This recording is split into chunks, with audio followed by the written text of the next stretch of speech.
Alrighty.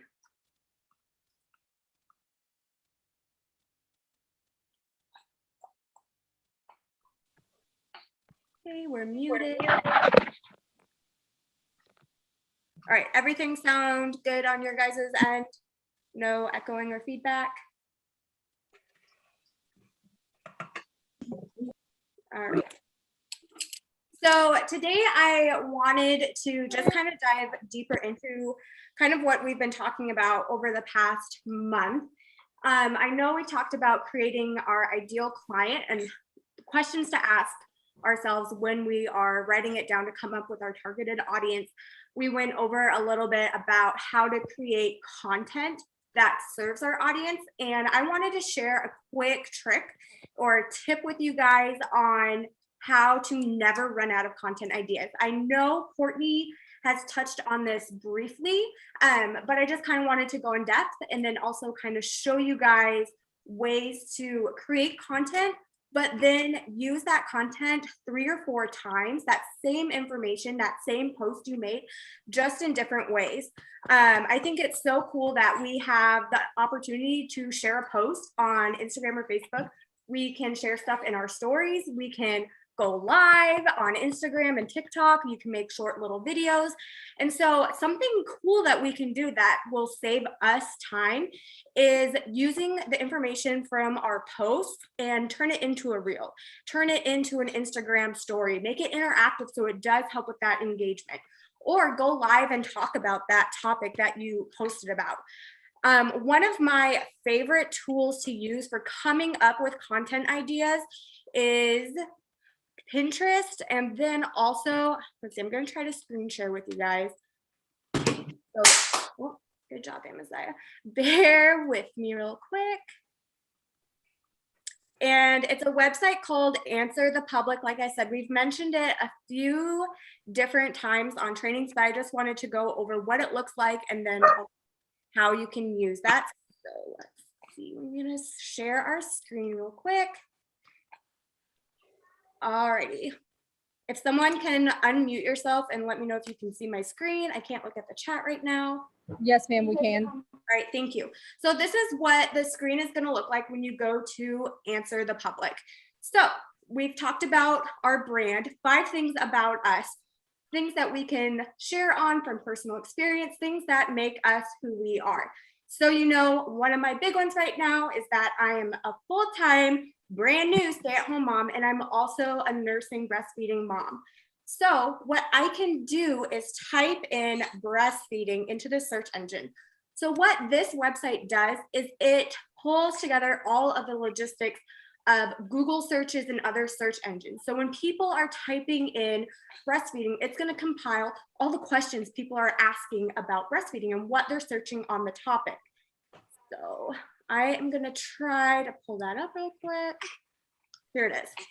Now you can only do 2 searches a day on the free version, and I only have the free version. So one of the ones I did today was breastfeeding, and it's going to look like this.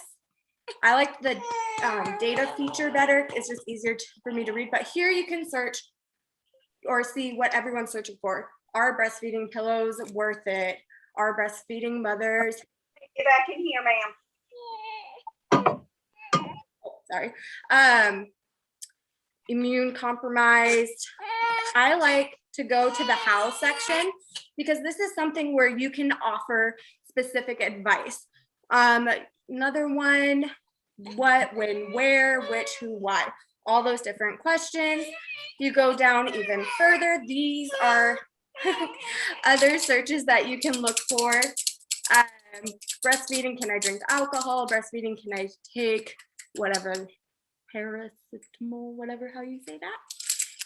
And then keep going. There's comparisons. So if you want to do like a comparison post wherever your brand is, maybe you can do like Harry Potter versus Star Wars. Which one is better? Why you like one more than the other? Stuff like that.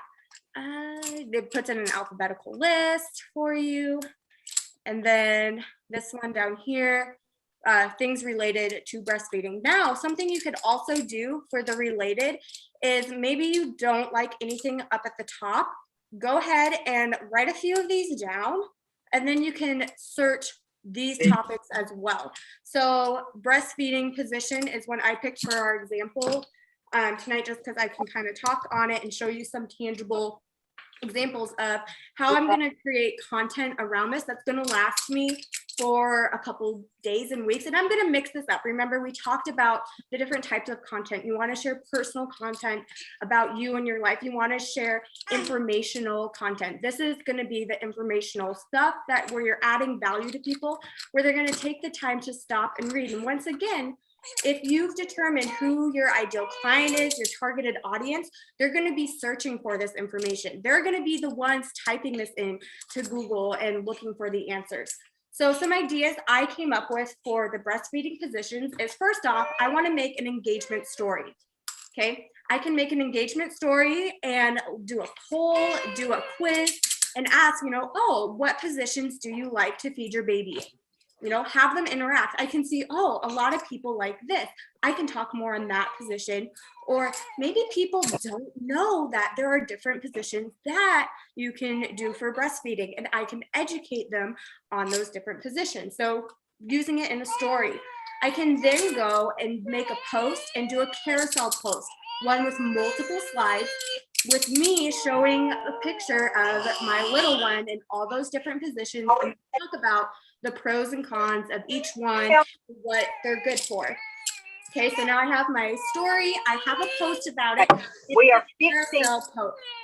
Madeline, get over here to brother's table. How many have you had? So a carousel post is really good for your engagement as well, because it's causing people to stop and swipe through the pictures, meaning they're spending more time on the Instagram app, which Instagram will reward that and help people see it more often as well.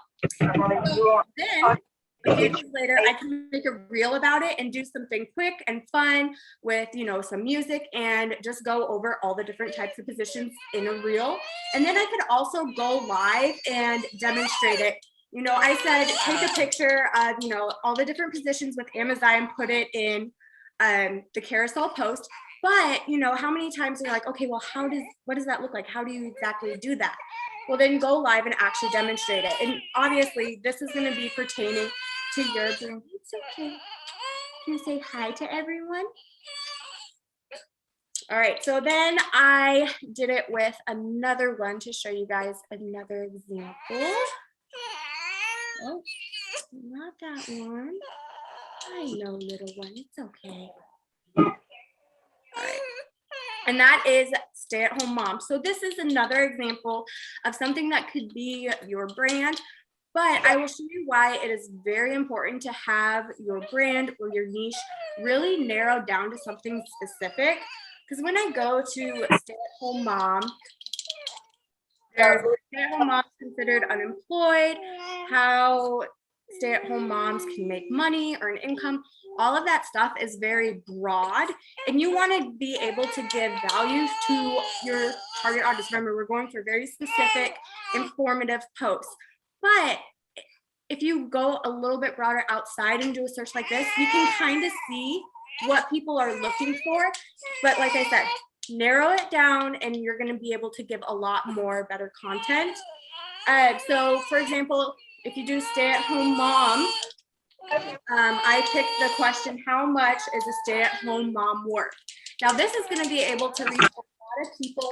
You could go live and share your Thrive experience and how, if you're a stay-at-home mom, obviously, and share maybe how you found monetary worth with Lavelle, but also you can do something encouraging. I don't want this to be all focused on Thrive when you're coming up with your content ideas.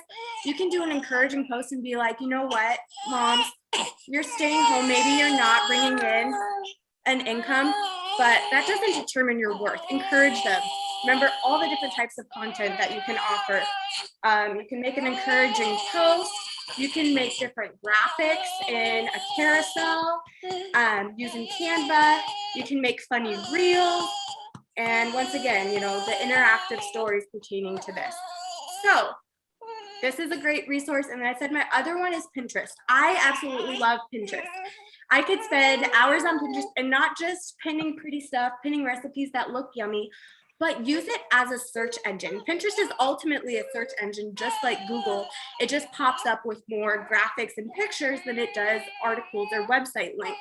And so when you're looking for something where you feel stuck, feel free to type it in. I know when we asked each other what some of our niches were or branding, one of them was fitness. Okay, let's narrow it down. Are you working out at the gym or at home? Okay, at home workouts. Type that into Pinterest and you're gonna have so much inspiration. Going to the gym, working out at the gym, and you're gonna get so many, like I said, good inspirational posts. So I'm gonna stop sharing. Like I said, you can only do, it's okay, 2 posts or 2 searches on that website a day. Pinterest, you can do as many as you want. But that's just kind of what I wanted to go over. Let's see if there's anything in the chat now that I'm back.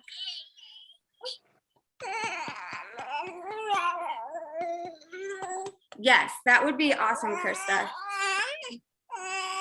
All right, did anyone have any questions at all or anything over those?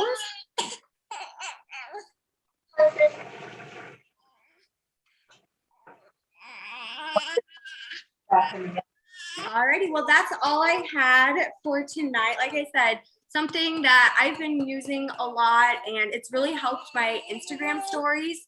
And then also just, being able to utilize one piece of information so many different ways. I hope you guys have a great night, and we'll see you next week. Bye.